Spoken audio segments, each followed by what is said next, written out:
Today, I wanted to talk about this fear of success and how to overcome it. To overcome the fear of success, you pretty much have to understand what it is. And before I get started, there's this guy that loves to criticize my videos, Canadian taxpayer, who probably will never ever comprehend it. So, save your breath if you have something to say, because I'm sure you won't get it.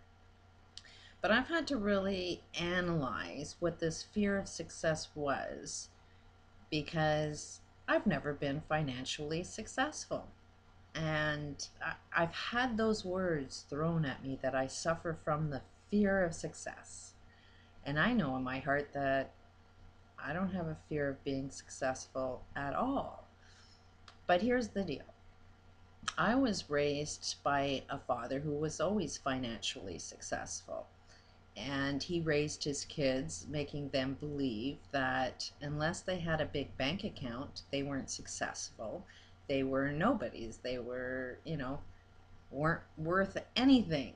You basically were the worst thing on the planet if you didn't have a big bank account. And, where did his mindset come from? He was raised in a depression, and there was always a lack of having, and the next generation said we're going to do much better than our past, so they became all focused on money. And from the time I was really really young and being told I was worthless because I had no money, I was a kid, and constantly being told that I will be nothing unless I gained an education and I was financially successful. I really noticed that he was a man that didn't give a shit about his family. He had no idea how to have fun in his life. He had treated his family very abusively, always wanted to die. And it's like, what good is your finances if you don't know how to live, if you don't know how to be happy, if you don't know how to treat your family right? Where is this mindset that money is going to bring you happiness when you have all of the money that you need and you're not happy? And that's when I guess I had to look at myself. Why wasn't I financially successful? And it's like, because I know it won't bring happiness. So then we look at the bigger picture. Let's look at these Illuminatis, these people that are trying to control the world. They have all of the money, yet they're not happy. And yet we're still going to be driven to live in their systems that they created, that says work really hard, earn lots of money, and then you'll be happy. And yet this Canadian taxpayer, for one, obviously has more than enough money. He's offered me $900 if I prove some science to him. So, but he's not happy. He's constantly bitching and complaining. He never has anything good to say, and he's accepting that we need a social system, a social welfare system, but yet he's complaining that some people take advantage of this social justice system, and never really understands why do we need a social justice system in the first place. Like, can you not see that maybe the way we live our lives to be financially successful is at the harm that it causes other people in the process?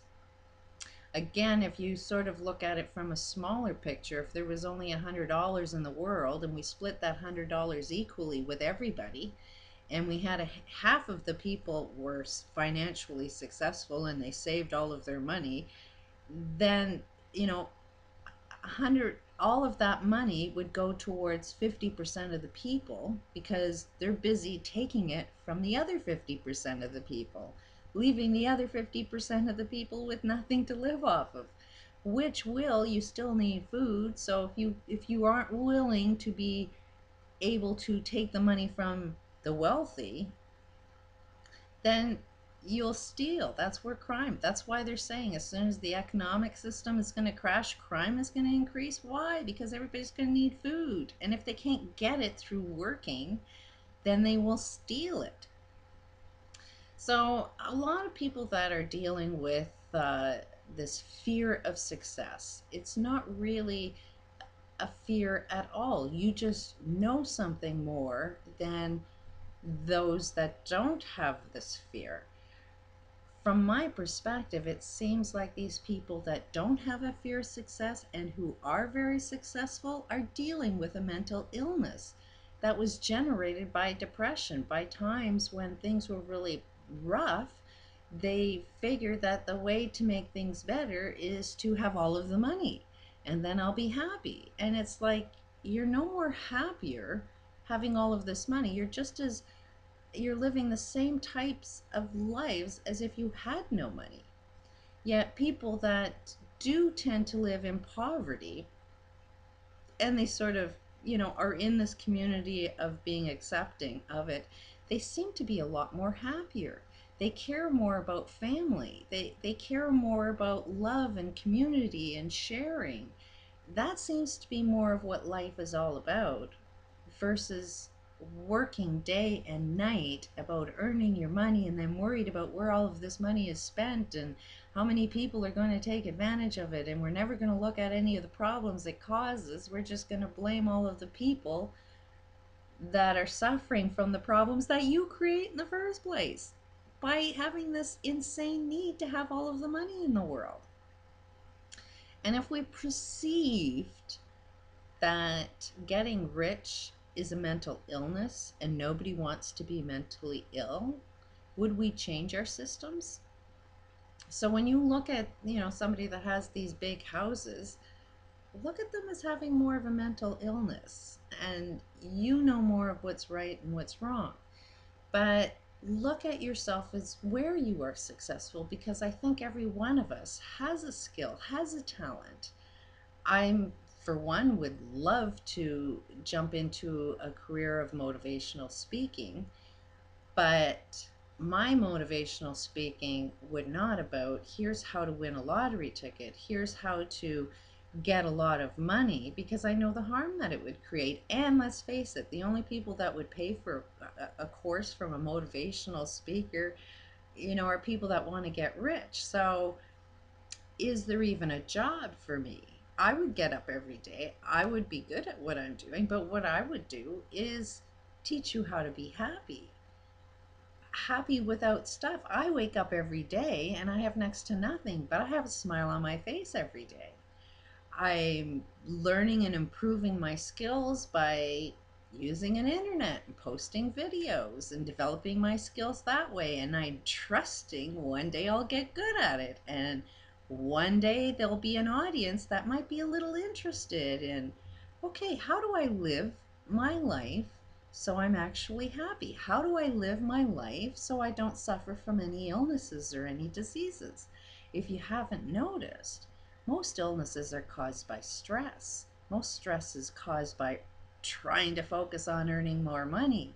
But stress is lowered if you're happy. If you're happy, you're not going to have as many illnesses. If we had communities that all live by the concept of let's focus on being happy, then we wouldn't be poisoning our communities. Cancers would be lowered because we'd be caring, we'd be listening to the complaints of others. And when somebody says, hey, I'm getting cancer, something's wrong in this area, let's look at what chemicals we're putting in our communities that are killing people in our area, we'd be listening to that because we have love for community. But right now we're living in a lack of love. So we don't really give a shit if we create these Monsanto seeds and toxins to put over oil. Like, we don't really give a shit whether people die. We're focused on the money that we'll make by spraying everybody.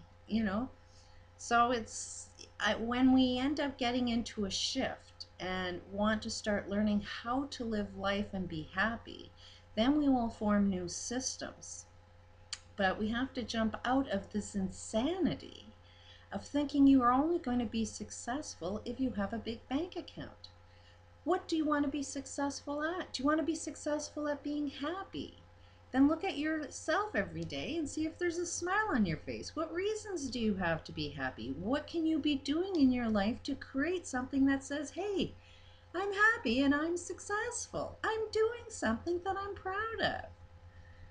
And then you're overcoming your fear of success, because chances are you have a lot of things that you can look and reflect on that shows you are successful every day.